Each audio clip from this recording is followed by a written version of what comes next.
nasce, acredito, quase que numa esteira, né, de produção. Então a gente nasce, estuda, entra numa universidade, se prepara para ser um bom funcionário e a gente segue o sistema. Mas o sistema, ele nos prepara para sermos medíocres de certa forma. E se você for parar para pensar, hoje, né, eu estava puxando alguns dados, 6% da população brasileira faz parte da elite financeira. O que seria elite financeira? Seria você ter um salário per capita de R$3.700. Um salário per capita de R$3.700, numa renda familiar, onde você, dentro da sua família, tem ali mais ou menos R$20 mil de renda, te torna um dos 6% dos brasileiros mais ricos do país, não é? Nossa. Então, assim, veja que perto da nossa condição, quando a gente olha para isso, isso é elite brasileira, não é? E na minha concepção, você não consegue ter uma vida de extrema liberdade nesse patamar. Só que eu acredito que como a maioria das pessoas forma a média, né, e a gente tem a mediocridade, né, no meio disso, você só vai sair de um resultado medíocre se você fizer algo diferente. E fazer algo diferente começa na reflexão, começa no pensamento, porque senão você vai junto com a manada. E para você pensar diferente, para você refletir diferente, acredito que você precisa ter uma dessas duas coisas. Uma inteligência acima da média ou um ambiente que te faça refletir. Porque, por exemplo, eu comecei a pensar diferente quando eu li um livro, e esse livro me fez pensar diferente, não é? Então eu tive acesso a algo de fora que me fez pensar diferente. Pensar diferente começou todo o movimento que depois me fez escolher diferente. Muitas pessoas não têm acesso a algo de fora. E se as pessoas não têm acesso a algo de fora e também não têm uma inteligência acima da média, como que elas vão se refletir, vão refletir a ponto de tomar uma decisão diferente? O problema da trajetória normal na nossa história é que a gente vive uma certa inércia, não é? E essa inércia ela funciona tanto para quem está parado quanto para quem está em movimento. O problema é que eu acredito que o mundo ele é como uma esteira rolante ao contrário. Então, se você fica parado, a esteira rolante ela já te leva para trás naturalmente, né? Porque a gente tem custos, a gente tem inflação, tem ocasiões, tem muitas coisas. Então, a gente vive numa inércia que bota uma pressão negativa sobre a nossa vida. Então, se a gente ficar parado, a gente cai. Se a gente andar devagar, a gente volta. Então, a gente tem uma velocidade mínima para que a gente saia do lugar. Então, o que me fez mudar, né, de alguma forma, sair desse processo padrão, foi um pouco, acho que foi um pouco da raiva que eu tinha, da inconformidade. O que me movia não era nem necessariamente o que eu queria fazer, eu acho que era o que eu não queria fazer. Então, é muito difícil, às vezes, pro ser humano falar o que ele quer, mas é muito fácil falar o que você não quer. Acho que é muito desafiador você saber o que você busca, é mais fácil falar o que você não quer. Então, eu tinha raiva. Eu não queria dever dinheiro. Eu não queria passar por privações. Eu não queria nada disso. Então, acho que isso aqui me fez começar a me questionar. Essa raiva me gerou questionamento, me gerou reflexão. Eu tinha uma inteligência básica a ponto de poder me questionar e essa reflexão foi me fazendo as perguntas corretas. A associação com pessoas também me tirou do prumo normal. Então, por exemplo, esse livro que eu li foi um livro por incentivo da Camila. Então, eu li esse livro por incentivo da Camila, descobri o que era equity. Eu li um livro que foi a Bíblia e descobri Deus. Eu li um livro de Simon Sinek lá atrás e comecei a pensar no meu propósito, que era o Comece pelo Porquê. Pai Rico, Pai Pobre foi uma coisa que me fez olhar para o dinheiro diferente, olhar para ativos e passivos. Então, os livros, eles me fizeram essa reflexão, porque eu acho tão absurdo você olhar para algo tão poderoso como um livro, onde você tem alguém que às vezes passa 100 anos vivendo, registra tudo ali. A essência de tudo que ele viveu, de mais importante, ele registra num livro, e você pode acessar esse livro por R$39. E você não lê um livro desse. Isso aqui é um absurdo pra mim,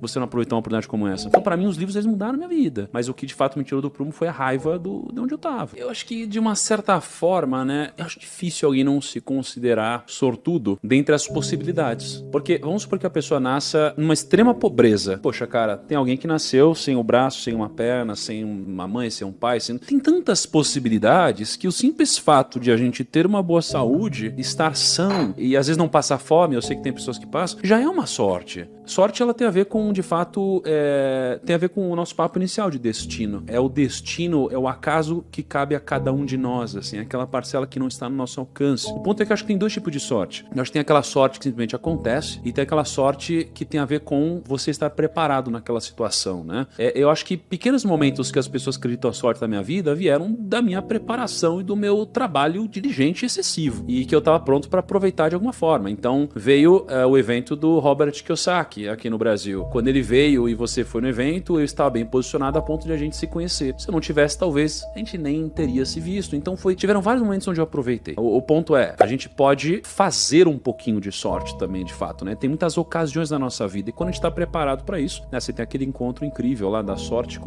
da preparação com a oportunidade. Uma frase do Seneca, que ele fala que sorte é quando a oportunidade encontra o homem preparado. Cara, eu sempre tive uma inclinação, de alguma forma, pro dinheiro. Eu comecei a minha busca no mercado financeiro porque eu queria de fato ficar rico. Não tinha outra explicação. Eu não comecei porque eu queria mudar a sociedade ou porque eu tinha um propósito bonito. Eu era um cara, acho que muito perdedor na vida, assim. Eu era muito perdedor. Na escola, sabe? Eu era aquele cara que não era chamado no time do futebol, não era o cara com os amigos, bullying, tudo isso. Eu lembro, né, pô, de uma cena num colégio antigo, né, que eu estudava, que era o Galileu Galilei, assim. Tinha eu e um amigo, assim, e todo mundo excluindo a gente querendo fazer parte da conversa e eles excluindo a gente, não querendo andar com a gente, etc. E como eu acho que eu era perdedor em muitas coisas na vida, eu acho que eu encontrava de alguma forma jogos que eu pudesse ganhar. Isso foi muito importante na minha trajetória, encontrar as brigas que valia a pena comprar. Porque se você quer jogar num jogo onde você já parte da premissa que você vai perder, você tem muito mais dificuldade pra ganhar, não é um jogo onde vai valer a pena o seu esforço. Então acho que isso aqui tem muito a ver com encontrar o seu talento. Cara, essa é uma parada interessante, a gente fala de modelagem humana, né? Tem uma passagem muito interessante, né? Que eles chamam isso de outro nome. No passado, eles chamam isso de discipulado. Discípulo, né?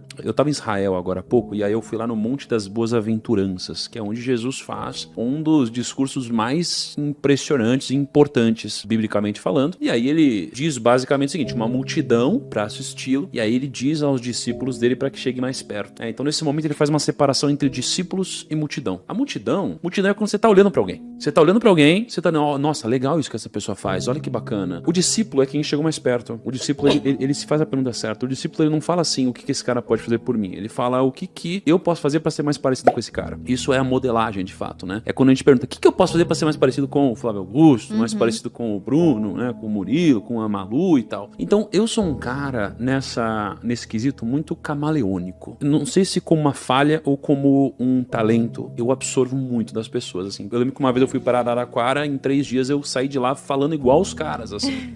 Sabe? Falando igualzinho os caras, assim. Eu passo um tempo com alguém, eu começo a ser muito parecido com essa pessoa. E eu tive muitas fases. Pô, já modelei o Perini demais. Teve um momento também, Malu, onde eu peguei uma coisa de você. Então, eu acho que eu sou a consequência de várias modelagens de várias pessoas, assim. Nesse momento eu modelo Tolkien. Eu tô modelando Tolkien. Porque eu sou um cara que eu sou extremamente racional. Mas ainda não entendi de que forma eu tenho um lado meu onde eu acredito em magia, sabe? Uma coisa assim, Disney.